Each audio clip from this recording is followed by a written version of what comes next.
Batisi TV, lawan Rashipi daka Frank Yamaha, the Maxi Sports Scooter Aerox 155. Ringkat bakanet foodish, ordar mapi, nginwan ramani, hakir dobyeng jongpi. Ka Meghalaya Trinamool Congress haka arpulai tri unai weng arja rafuar kalapan bana ban Jingïarap marsan lak tengka syaki Bahaïing Sam Jong ki Sangut ki Lanot ke Shnong Mukroh West Gentle Hills District ki bela du la ka jing bat kumju rui kita ki bela mensau haka jing syak sandek kuli haki kitang suloi jong ki pulet ke jela asam haka step jong ka arpuar tri unai weng arja rafuar unong elam kaliang persau Dr. Mukul sangma haka jing keren bigila patai kubor ula kentho teng baka ni jingja ke penpau syai baka sorkar Meghalaya Democratic Alliance berailam daka National People's Party kam shim lala satia bante lakam ya ki jingja ki bakta pan ya ka syongsuk syongsan haka beide baka ni jingja haka Shnong Mukroh Dr. Mukul sangma ulaong baka an ke keren syai bala ban kem ki tu ki pulet ki badan keti bat bantian bisyar kat kum ki kendon jong ka an syu ulaong ban syu sospon naka kam ban syu pen ken ria kam don jingmut satia haka jing shisha la dai ban IT bait yaki pulet ki badan ti syaka jela Meghalaya bantian bisyar katkum kaan jongkeri India. Yesterday, as we are aware, as we greeted a new day, we were confronted by a very sad news. Sad news because we received a very disturbing news of 5 civilians from one particular village called Mukroh in West Gentle falling victim to police brutality, and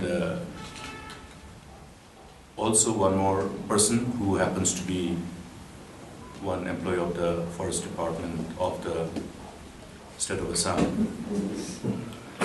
We are deeply saddened by this unfortunate incident where precious innocent lives have been lost, and we place on record our deepest condolences to the members of the affected families and also to the people who are affected by this unfortunate incident. We are all disturbed, we are all grieved, and as a political party, we also share this deep anguish over the incident. Our the chairperson of the All India Trinamool Congress, Srimati Mamata Banerjee, and also the National General Secretary Abhishek Banerjee are in touch with us.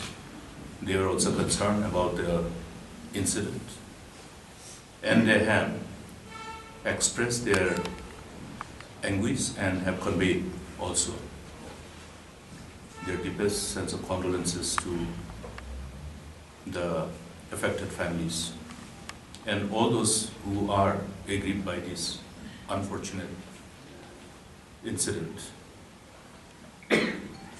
I did have the chance to go yesterday and then navigated through the whole winding, difficult road.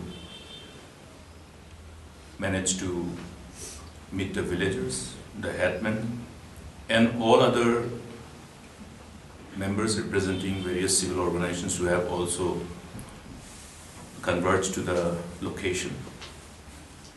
And the affected families, the members of the bereaved family who fell victim to the police brutality and police killing.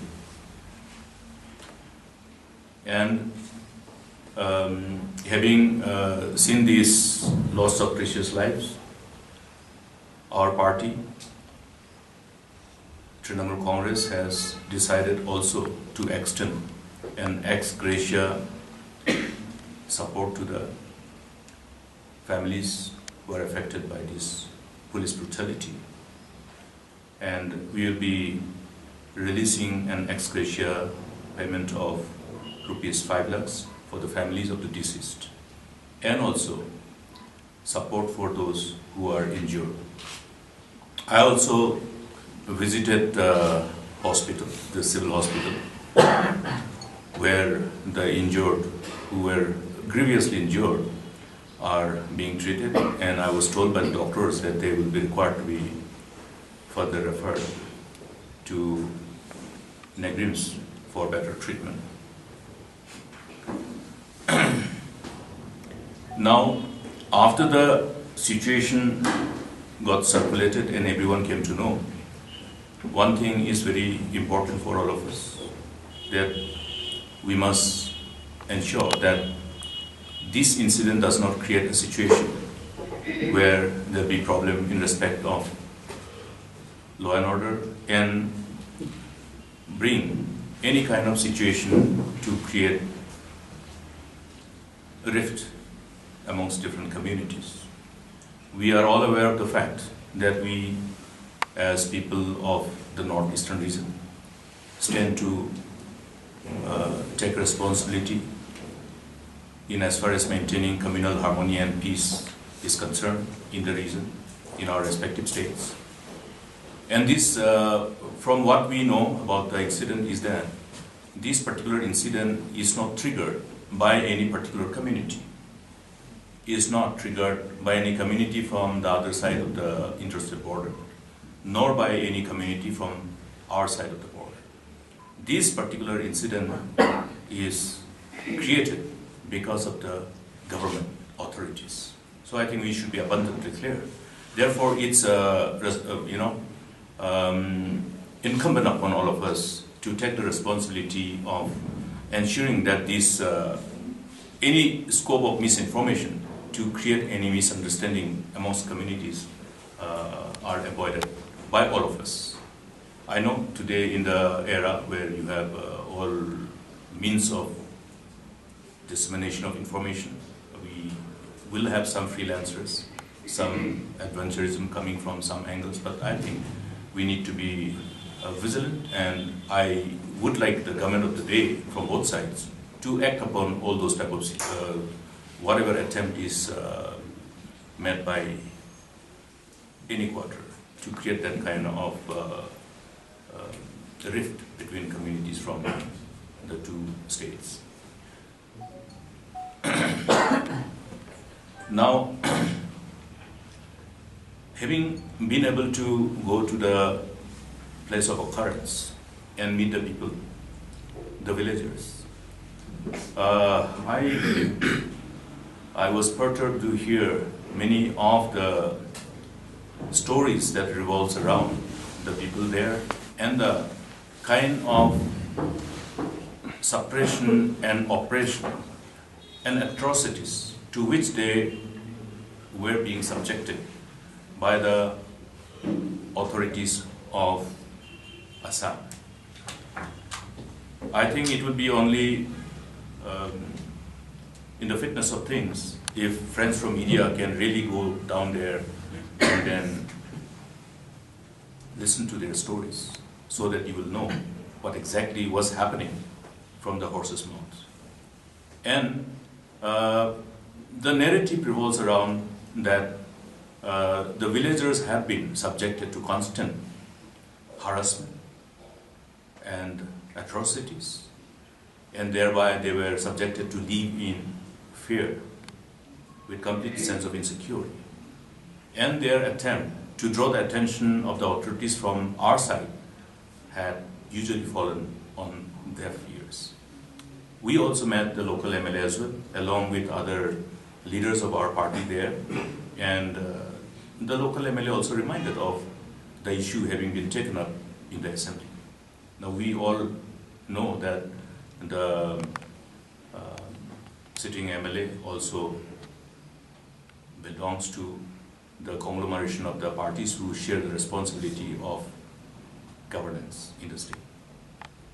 Therefore, it only gives us a kind of perception that this whole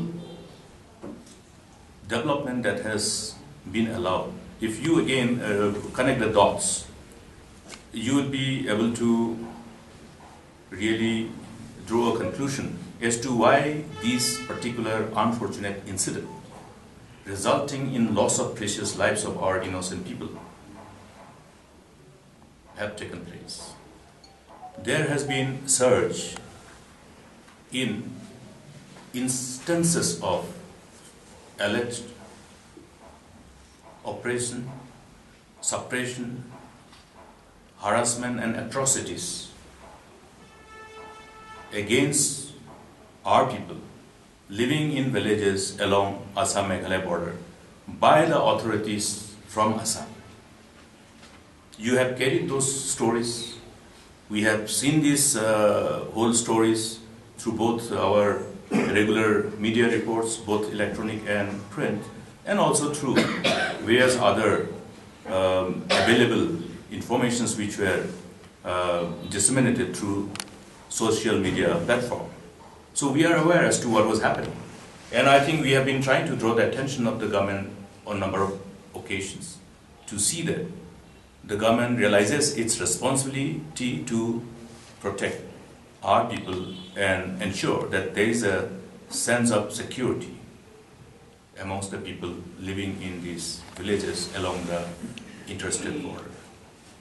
Now, having these instances of alleged harassment and atrocities against our people by the Assam authority, and with no response to, in whatever form, to stop this by the authorities of our side, our government authorities, have definitely emboldened the authorities from other side. And this is what has happened yesterday is nothing but the culmination of what has been happening in the preceding months. Therefore, we condemn this act of the authorities concerned who have resorted to this senseless killing of our innocent people, creating this kind of sense of insecurity and mistrust amongst our people.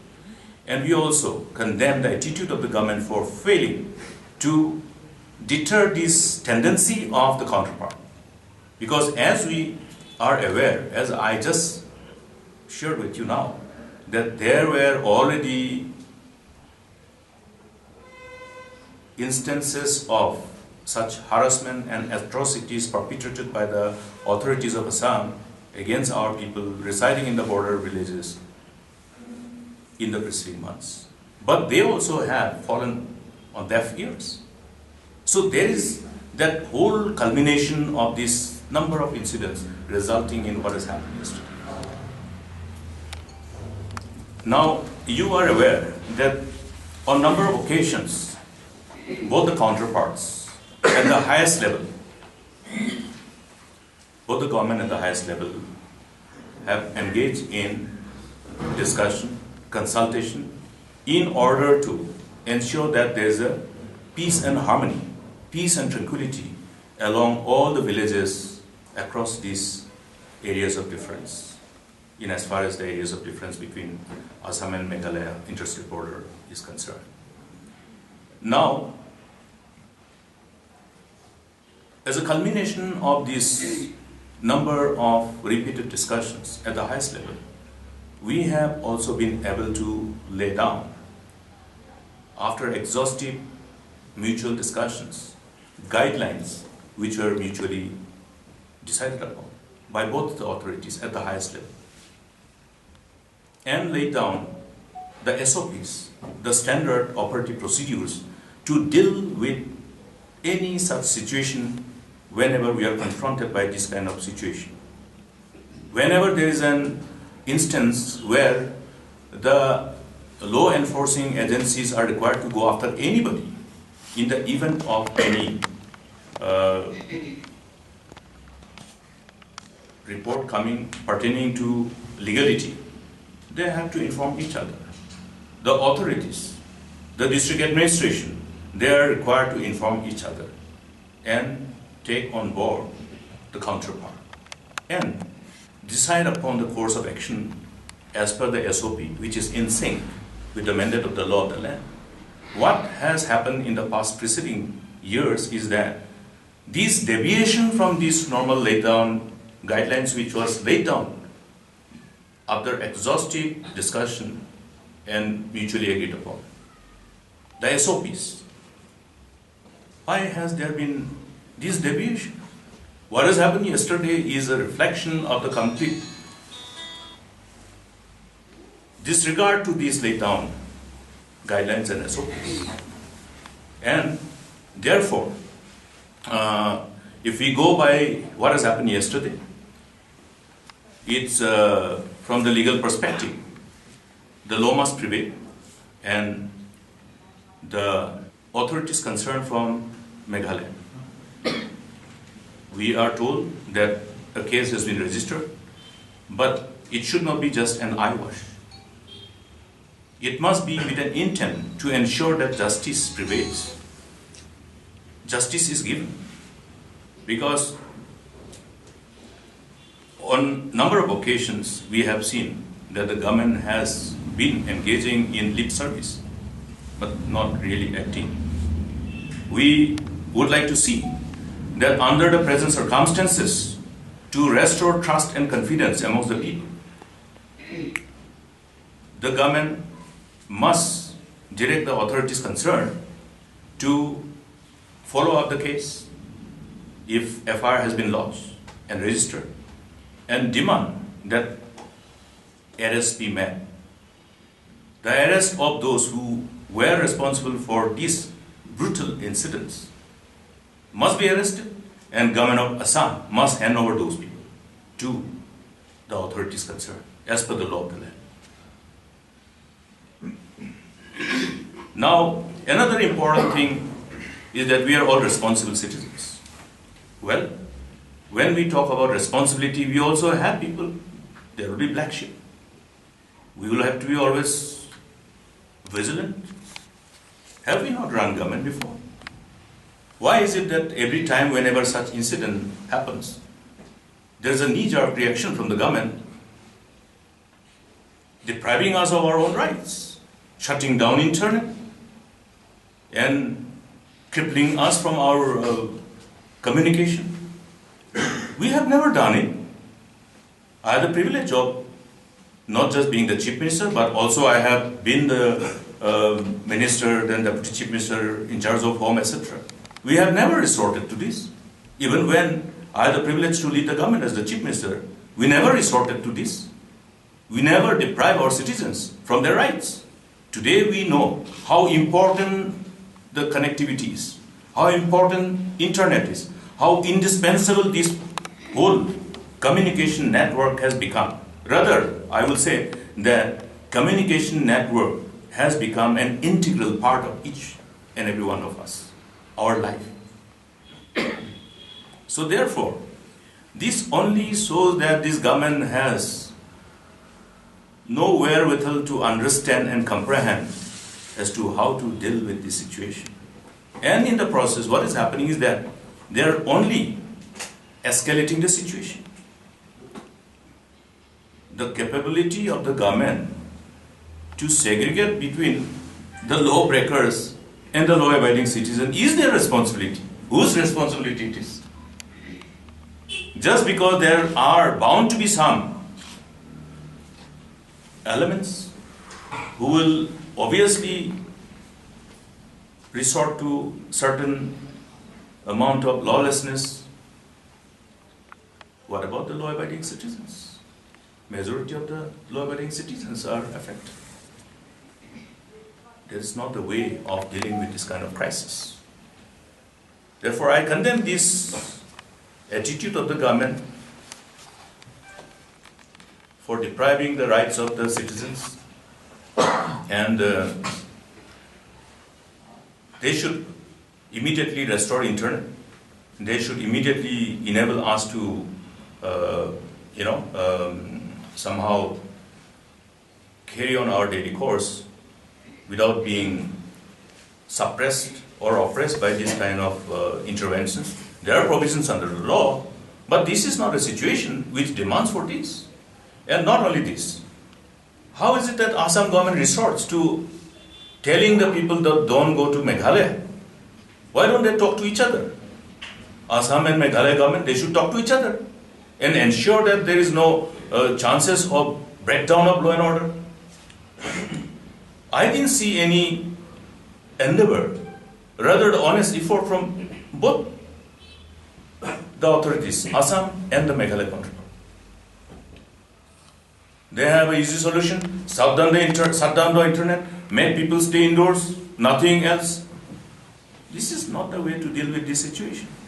And in the process, what is happening?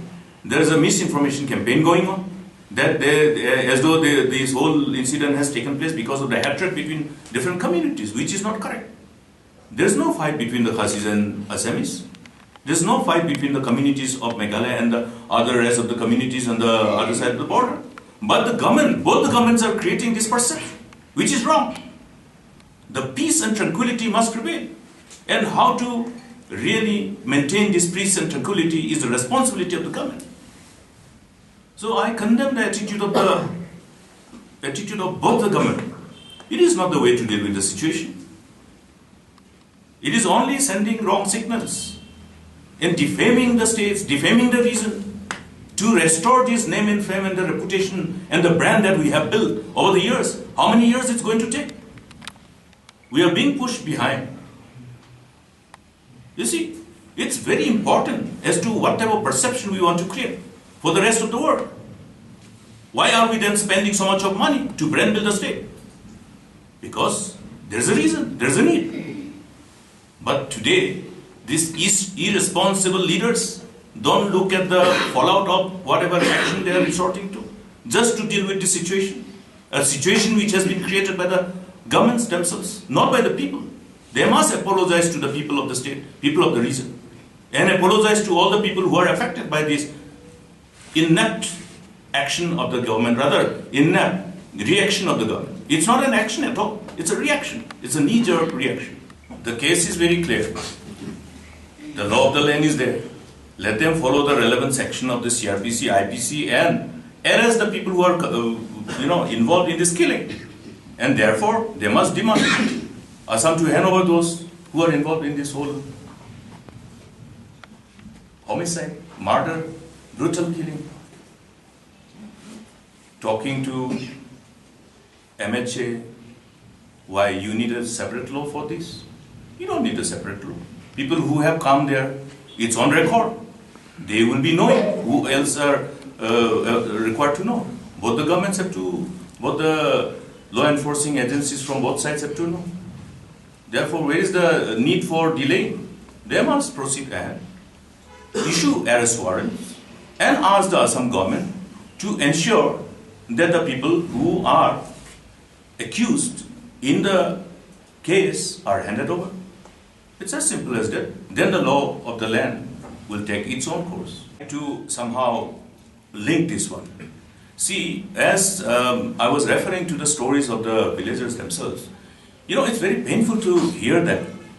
They were saying that they were a victim of regular harassment, regular atrocities by the authorities from Assam counterpart. They were put behind the bars, and every time they want to get back their people were only after they were subjected to spend money. So that's why I'm saying, please go to the villagers and hear from the horse's mouth. I heard it yesterday. It's so painful.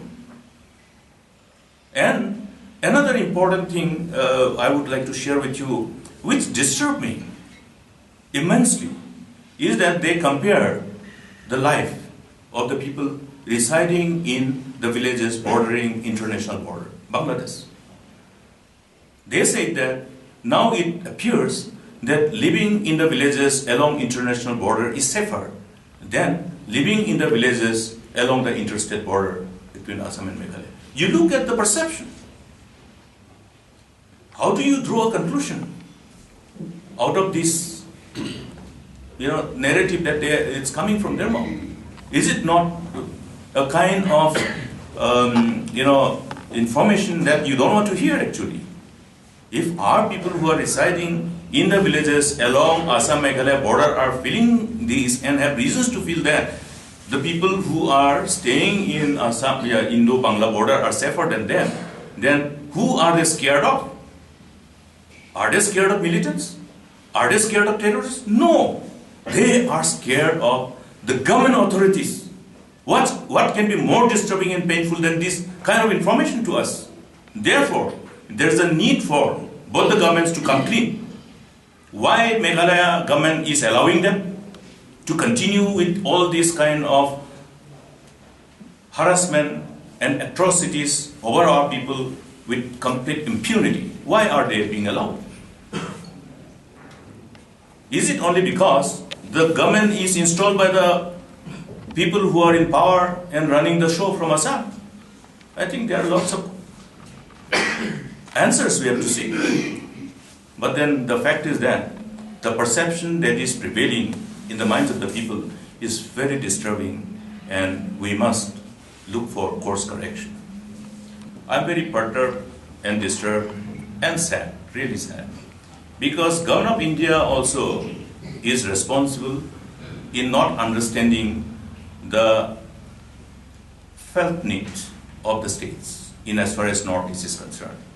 You know, we wanted to ensure from various angles when we talk about maintenance of order, restoration of peace, sustenance of sustaining the peace that we restore. I mean, these are crucial responsibilities. Peace and tranquility is prerequisite for our progress and prosperity. The communal harmony, the trust and confidence amongst the communities, if disturbed, you will not have that kind of peace and tranquility, which will come on the way in your pursuit for progress and prosperity. So, irrespective of how much you want to invest, that will only be a futile attempt. That's why we wanted to ensure that there is a system laid down. We had the discussion, exhaustive discussion amongst the state authorities at the highest level, even at the level of the Chief Minister, and had all different laid down guidelines which were mutually accepted. And they became part and parcel of the laid down SOPs to deal with the situation. And there we wanted to ensure that there is a presence of both sides, and particularly from the side of the Meghalaya. So we had an exhaustive discussion with Government of India. You are aware that on a number of occasions, with the Union government and all the states, we used to have meeting on internal security. Now this internal security, which is so crucial for enabling that kind of environment for progress and prosperity of the region and the nation as a whole. Since this particular responsibility is vested upon the states, but at the same time, many of the states also are not in a position to fund the necessary initiatives that we need to put in place. So I was fortunate to have a positive response from the side of the Union government when Mr. Chidambaram ji was the Minister of Home. And we discussed about this overall responsibility of the states, not just Meghalaya, including other states. And we submitted a proposal which was agreed to be funded by the Union government, MHA, in respect of establishing police stations along the interstate borders. Okay, along the interstate borders. We were happy. In fact, the letter, according to the sanction, has already been issued in respect of Arunachal Pradesh. And we were just supposed to receive the similar kind of letter according to sanction for the proposals. Suddenly, after the election in 2014, the whole thing was settled. The whole thing was settled.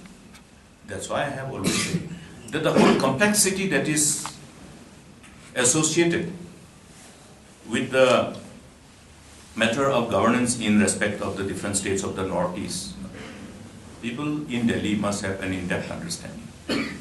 When you don't have people who can appreciate the different challenges that we are confronted by, this is what happens. So Arunachal government, state government who received the accord of sanction, got the letter, but the fund never came. It was said. Similarly, Meghalaya also did not get the sanction anymore.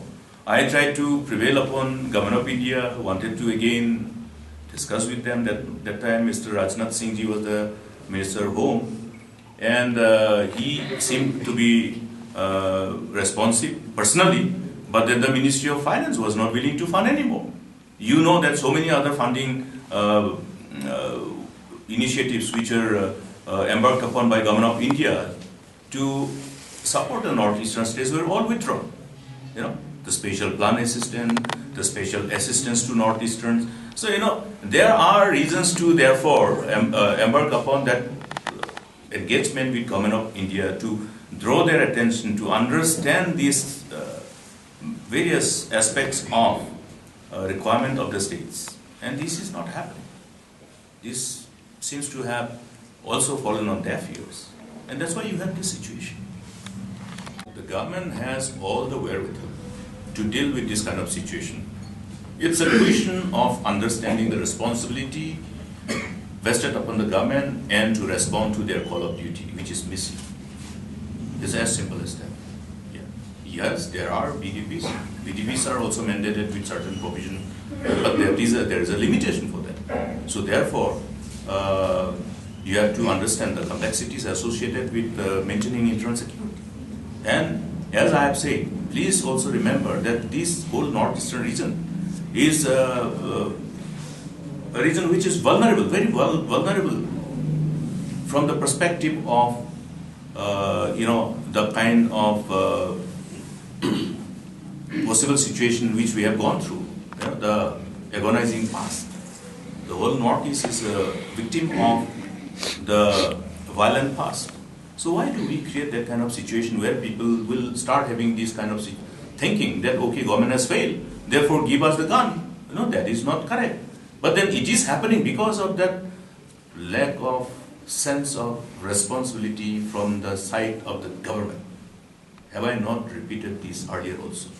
Governance is not everybody's cup of tea. Let me put it in a simpler way. Now say for example, we were going through a difficult time. We had the challenges from the law and order perspective in the past. And therefore, we needed to embark upon a number of initiatives. Ensure that we assign responsibility to officers and don't overburden them. And at the same time, ensure stability. Now, both are missing here. Both are missing. Haven't you seen too many frequent transfers of officers at the district level? Whether you talk about the SPs, whether you talk about the deputy commissioners, whether you talk about the MCS officers. Why? For whose interest? Every transfer and posting is in the interest of public. That means in the interest of the state. But in the last 4.5 years, now almost close to 5 years, it is not the case. The transfers were because of some other reasons. Now it's up to you to read between the lines and then go further and have investigative journalism and carry the stories. That will give you quite a number of answers. And then another part is, now, I know everybody is now looking at the 2023 election. Elections are very near.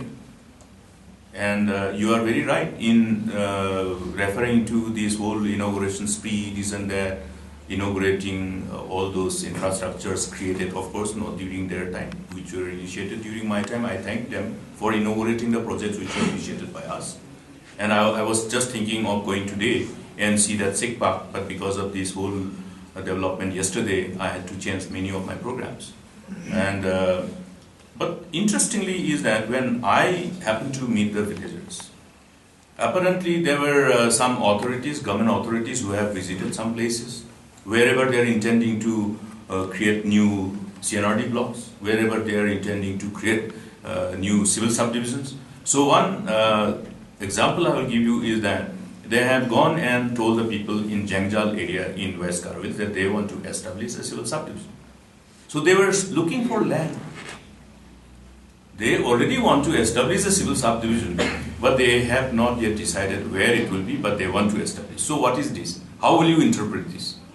So this itself is a reflection of complete lack of planning, but actually a knee-jerk reaction to salvage in the inevitable drawing that they will have in the 2023 election. That is what they are trying to do. That's why you have seen every time they have embarked upon any such initiatives, look at the intention. What is the intention behind? They wanted to create that kind of situation where they can be successful in poaching MLS. Didn't they try to do that and they achieved? In giving civil subdivision to Ranikor, which was conditional, that the then sitting MLA should resign and join their political party, join NPP, and then government will decide to respond to the demand for establishment of civil subdivision in Ranikor. Didn't it happen? It did happen. So, friends, what I'm trying to say is that what is the intention behind whatever they are embarking upon? Is it only political? Well, I know that political parties have to struggle for their survival, but not at the cost of the larger interests of the people and larger interests of the state. You also will have to appreciate one fact, that any such initiative also has a bearing on the future, on the whole overall responsibility with which the government has to shoulder up upon it, pertaining to ensuring a better delivery system. So, therefore, what is important is that government must have the intention which should revolve around fulfilling the aspirations and expectations of the people without compromising the larger interests of the people and larger interests of the state. That is what should be done. Also is determined by whatever scheme the government has approved. Again, if they want to revise, it's up to them. The prerogative is with the government. That's the reason why we precisely we have discussed with our chairperson of AITC and the National General Secretary AITC, and the party has decided to extend this ex gratia support to the family of the victims. The amount which is being passed on by the government is not enough.